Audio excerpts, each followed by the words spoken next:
Simplement un nationaliste, un leader nationaliste civique.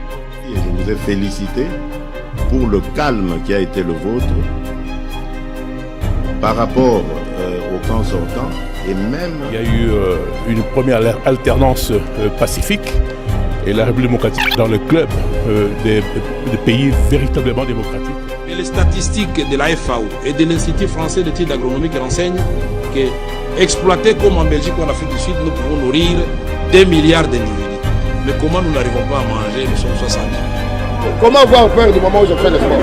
S'il y avait une activité, je ne ferais pas le sport, il y en a été quelqu'un. C'est un message. Et déjà, le gouvernement a pris ses responsabilités pour honorer tous les engagements pris avec les banques syndicales. Il est donc inconcevable. C'est l'heure choisie par Vision Info pour vous informer. Bonsoir mesdames, bonsoir messieurs et bienvenue à cette session d'information qui reçoit pour vous India Omari, communicateur de la majorité, et Jean-Claude Kadima, bourgmestre de la commune de Kalamou. La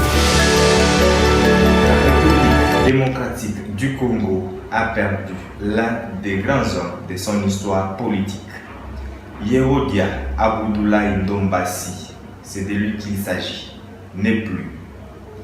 Né le 5 janvier 1933, vice-président de la République sous le 1+4, compagnon de Moussé-Laurent Désiré Kabila et sénateur sous la dernière législature, il s'est éteint ce mardi 19 février 2019 à 4h30 à l'hôpital du Cinquantenaire. La rédaction de Vision Info présente ses condoléances à sa famille biologique et politique, ainsi qu'à toute la République démocratique du Congo.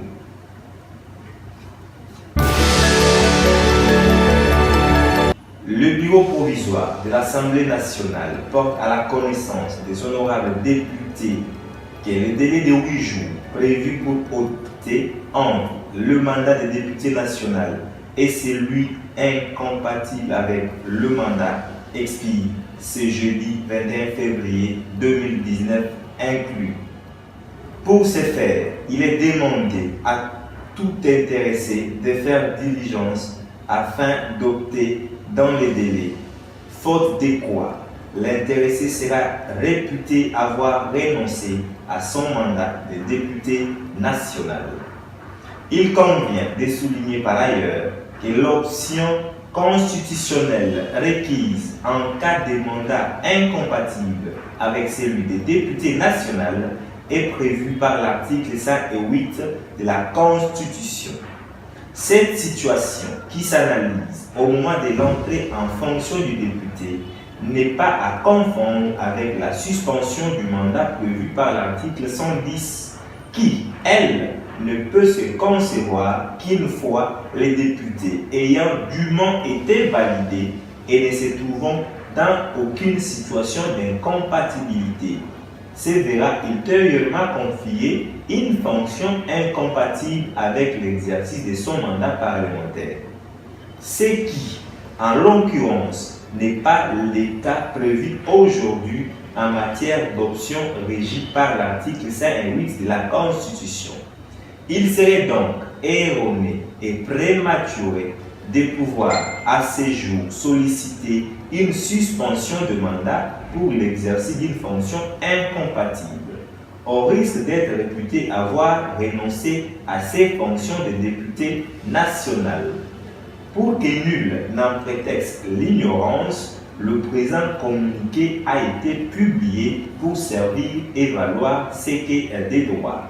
Fait à Kinshasa le 19 février 2019, honorable Aoussé Afinboto Jackson, premier secrétaire.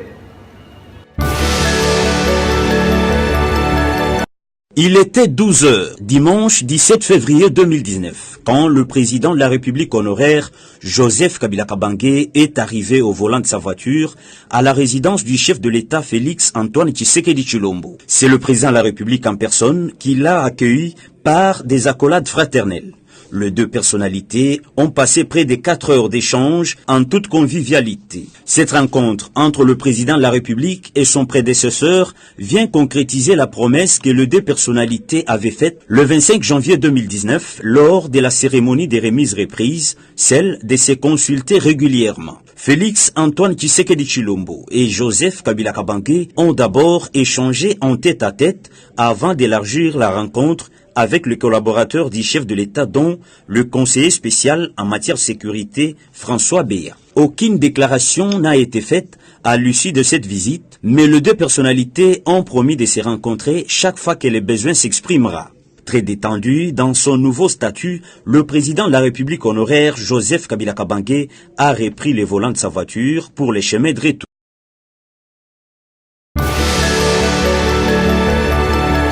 C'est un succès pour la diplomatie congolaise et puis en premier lieu du président Tshisekedi. Vous savez que chez nous, il y a eu une première alternance pacifique et la République démocratique du Congo aujourd'hui est rentrée dans le club des pays véritablement démocratiques sur le continent africain. Donc c'est quelque chose de fondamental. Donc aujourd'hui, il y a lieu de féliciter le président Tshisekedi pour avoir été choisi parmi ses collègues pour être le deuxième vice-président de l'Union africaine pour l'exercice 2019. Et puis il sera président en exercice à l'exercice 2021, déjà programmé. À mon avis, c'est déjà la consécration. C'est pas la légitimation africaine de notre président, après tous les remous qu'on a vécu dernièrement, si bien que le débat post-électoral est aujourd'hui définitivement clos. Le chef de l'État est actuellement président de la République de plein exercice en République démocratique du Congo. N'est-ce pas, la République démocratique du Congo est à l'honneur, ici à l'Union africaine. D'abord, on vient d'accueillir alors avec pompe le nouveau président, son Excellence Félix Tshisekedi, qui a été applaudi vraiment avec beaucoup d'enthousiasme. Deuxièmement, la République démocratique du Congo vient d'être élue à la deuxième vice-présidence de l'Union africaine. Qu'est-ce à dire? Cette année-ci, l'Égypte dirige l'Union africaine. L'année prochaine, ce sera le premier vice-président qui est l'Afrique du Sud. Et l'année d'après, ça sera au Congo d'accueillir le sommet et de diriger l'Union africaine pendant l'année 2021.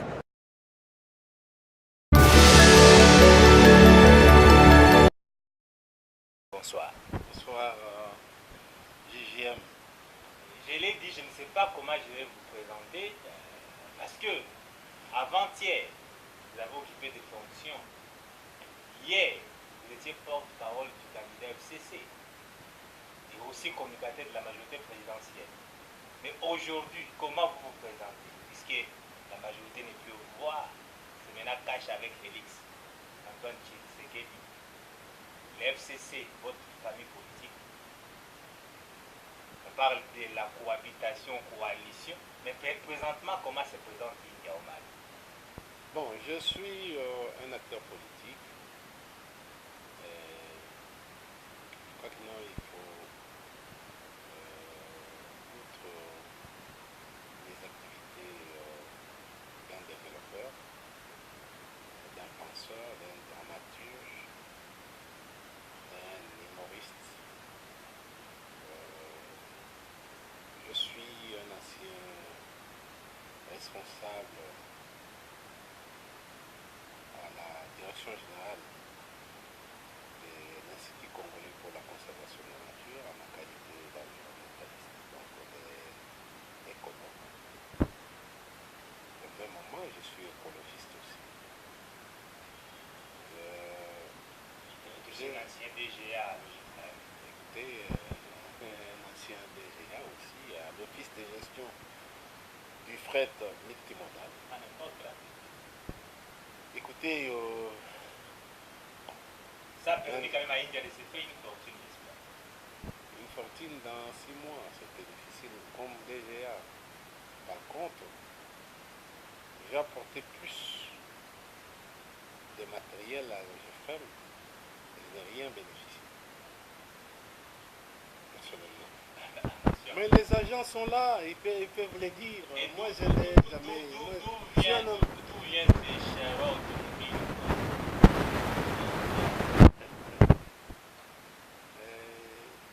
Tu sais, c'est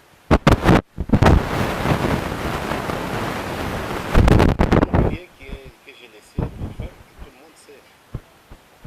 Un grand mobilier, un salon, tout, même des moquettes que j'ai laissées, qui étaient privées. D'ailleurs, il y a une mauvaise foi, l'autre qui est arrivé, il m'avait dit qu'il va me payer. Il n'a jamais, outre les décomptes finaux et autres frais connexes, bon, il a voulu me régler des comptes, il n'a jamais payé, ni tout ce que j'ai amené là-bas, ni les décomptes, ni tout ça, je n'ai jamais compris jusqu'au bout. J'ai laissé faire. Voilà la grandeur d'un homme. Et ça va se payer autrement, et il n'y a que Dieu qui va restituer ça. Moi, il faut aller demander aux agents. Ce n'était pas seulement dans mon bureau, mais il y a eu dans plusieurs bureaux où moi j'ai acheté des cartes quand il y a un problème avec mon argent privé, mon argent. Je t'ai dit que non, mais il n'y a que Dieu qui fait. La justice appartient à Dieu. Moi, je ne suis pas un homme conflictuel, je laisse l'État au temps. Je n'ai pas voulu réclamer ou écrire, mais le vice-premier ministre, José Makila, il s'y connaît. Bon, écoutez, quand je vous avais dit que non, on m'a fait une guerre par personne interposée, c'était une guerre par procuration que j'ai subie à l'OGFM. Ce n'était même pas ma guerre à moi. Bon. On m'a fait la guerre dès le début. Et à peine une autre personnalité vient de me faire des remontrances. Celui qui était même l'auteur intellectuel de ce qui s'est passé à l'OGFM, il m'a, devant le public à Rotterdam. Bon, écoutez, ça partit au passé. Bon, c'est ça la vie politique. Il faut des coups bas, des problèmes comme ça. Pour moi, le GFREM appartient au passé, mais je remercie tous les agents et cadres. Je les souhaite, le GFREM, je les souhaite lever les meilleurs. Les grands hommes sont souvent incompris. Incompris, il faut laisser le temps. Je ne regrette rien de le GFREM. Ça fait partie de mon histoire, mais j'ai mon passage à Félix Antoine Tshisekedi est le 5e président démocratique élu de la République démocratique du Congo. Ce dernier doit rencontrer plusieurs attentes dans tous les secteurs de la vie nationale. Dans les secteurs de l'éducation en général, surtout dans le sous-secteur de l'enseignement primaire secondaire, l'homme trouvera des sujets sensibles sur sa table, en commençant par le dossier de plus de 1000 enseignants non payés et qui espèrent trouver des solutions à leurs problèmes. Il faut aussi noter l'augmentation des salaires des enseignants, l'amélioration de la qualité du système éducatif en allouant un budget conséquent. Autre dossier qui fâche est la gestion de la mutuelle de santé des enseignants du secteur public qui, malgré l'accord entre le gouvernement et le banc syndical, le ministre d'État et ministre du Travail traînent le pas pour l'exécution de cette décision jusqu'ici. Les enseignants en colère gardent le souffle en attendant du nouveau locataire du Palais de la Nation des réponses claires à la hauteur du changement tant attendu afin le secteur de l'EPSP attend de pied ferme du président Félix Tshisekedi à la fin de l'ambiguïté entretenue par des hommes mal intentionnés sur les écoles techniques qui, selon certaines personnes, doivent être attachées au ministère de la formation professionnelle, métier et artisanat, alors que sur d'autres cieux, cela n'existait pas. Les agents et cadres de ce sous-secteur attendent et attendent.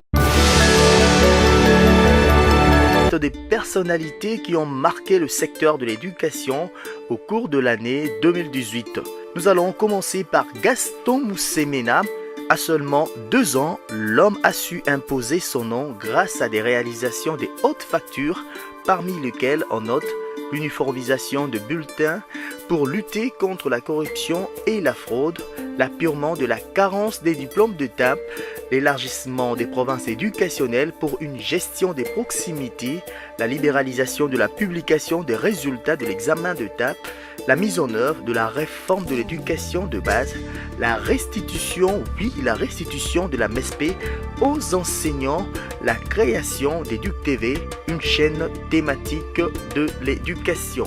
Jean-Marie Mangobé, actuellement secrétaire général, l'homme laisse derrière lui un parcours brillant au service des contrôles de la paix des enseignants, où il a su maîtriser les contrôles de la paix des professionnels de la CRE en toute régularité, loin de la fraude.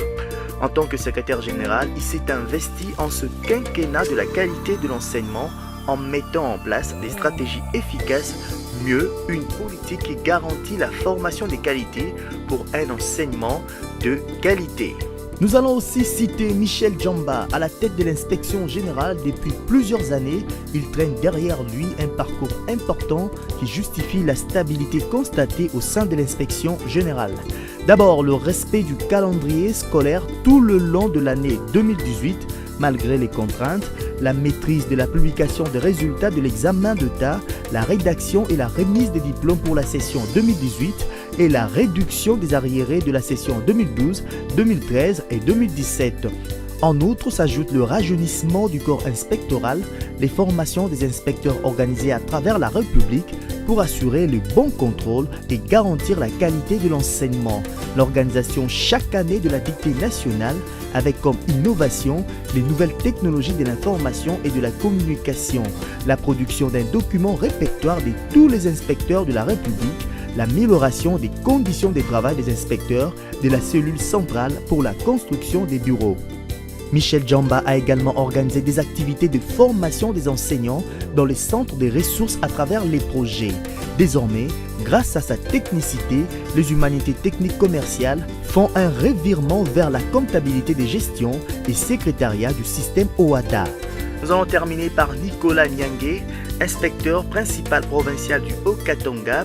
Lui, il a intensifié le contrôle dans les écoles dans le cadre de l'amélioration de la qualité. Elles sont toutes coiffées d'une certaine manière. Ces élèves répondent aux directives de leur école qui exigent de telles coiffures. Il s'agit d'un phénomène très courant dans les milieux scolaires de la RDC.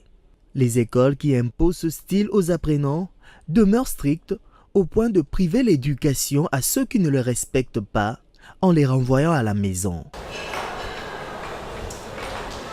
Certains élèves fustigent les obligations des établissements scolaires sur la coiffure et estiment qu'elles n'ont aucune influence sur leurs résultats à l'école.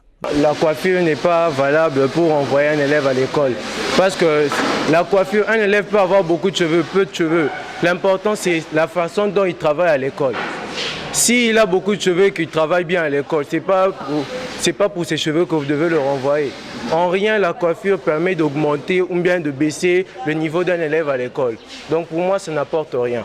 Ces apprenants, par contre, évoquent les vrais problèmes qui contribueraient à leur formation. L'école, c'est lui qui forme l'enfant et c'est comment il peut former l'enfant. Même par le tenue vestimentaire, on peut toujours former nos enfants. Parce que nos enfants ne peuvent pas obliger à l'école de vivre comme eux le veulent. Non. Donc, en ce qui concerne le coiffure, l'école peut donner leur modèle de coiffure. En ce qui concerne la façon de s'habiller, l'école peut donner le modèle de s'habiller. C'est un peu ça. Mais nous, les parents, on ne peut pas obliger à l'école. Donc, si chaque parent commence à obliger à l'école de faire ce qu'il veut, ça devient le désordre. Les exigences des coiffures restent donc une problématique qui crée par moments des frustrations chez les élèves qui en subissent.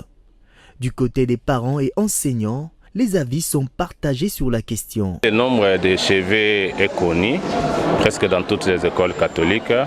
C'est Maboko, l'étoile simple avec 8 cheveux à gauche. Mais il y a d'autres coiffures comme les locks, un élève qui se présente. Vous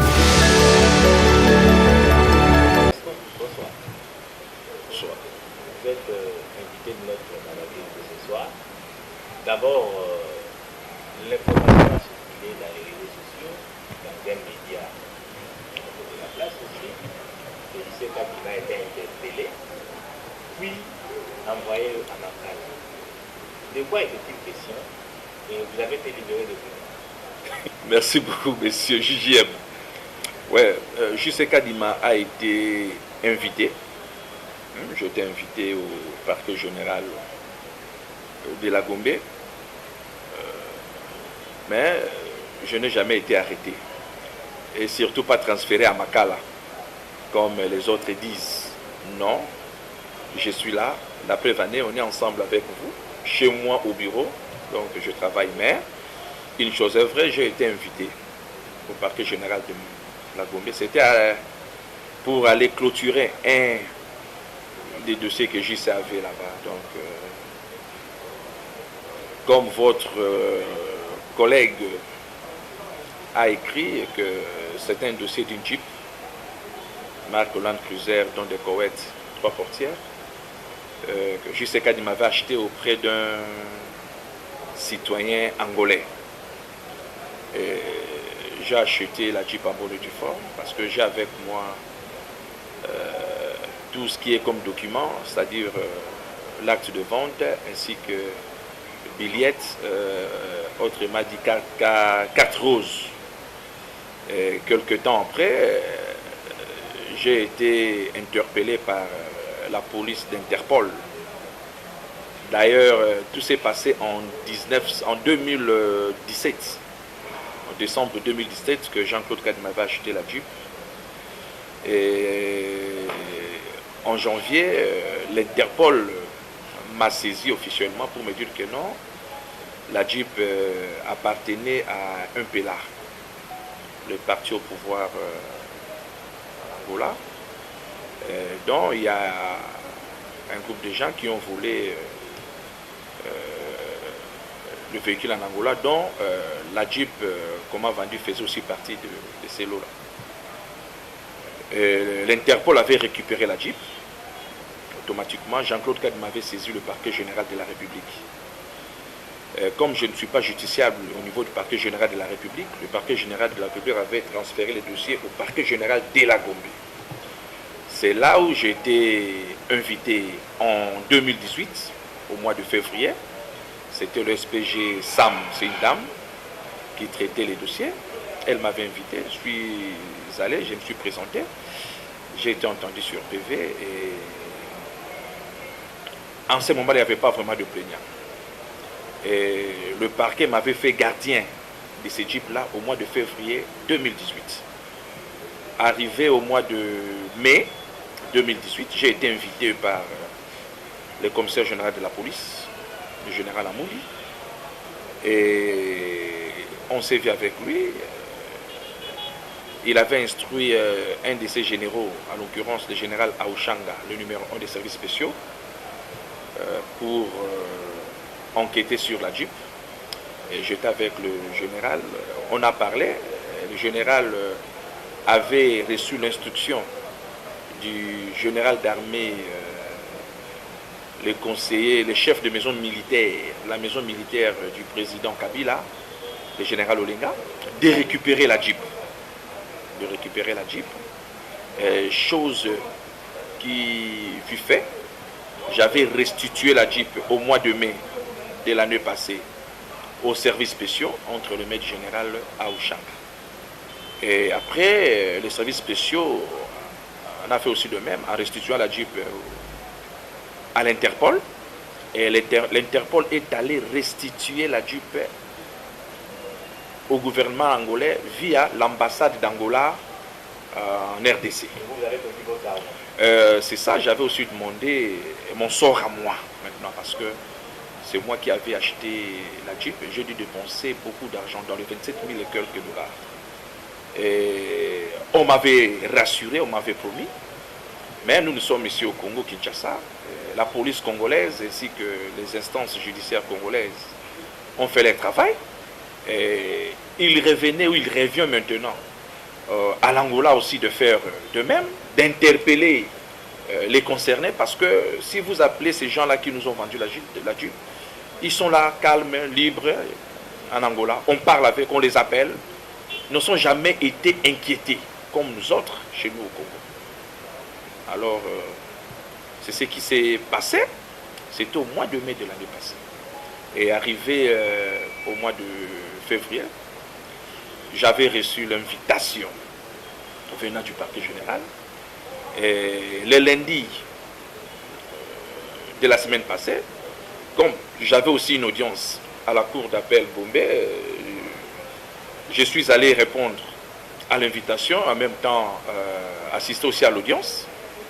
Arrivé au parquet général, Madame l'SPG Sam m'a demandé la Jeep parce qu'il m'avait fait gardien de cette Jeep. J'ai expliqué à Madame. Elle a fait aussi le rapport au PG au Collet. Le PG n'attendait que les preuves.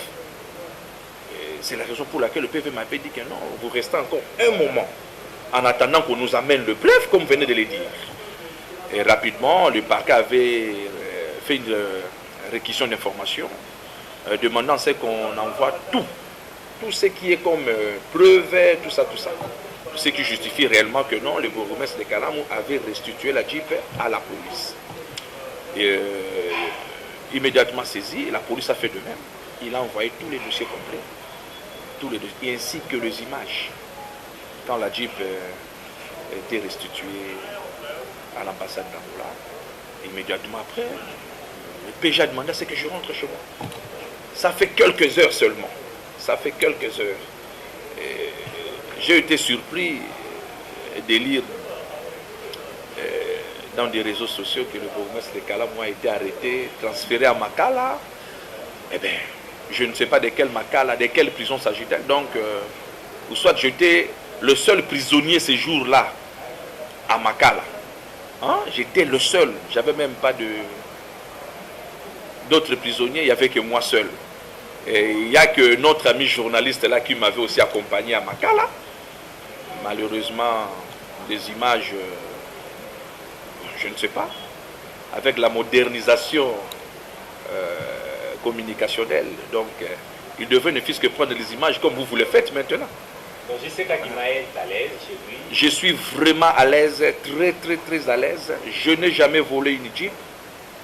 Je ne suis même pas receleur, comme les autres disent. Je ne suis pas un receleur, c'est celui qui achète un bien volé en âme et conscience.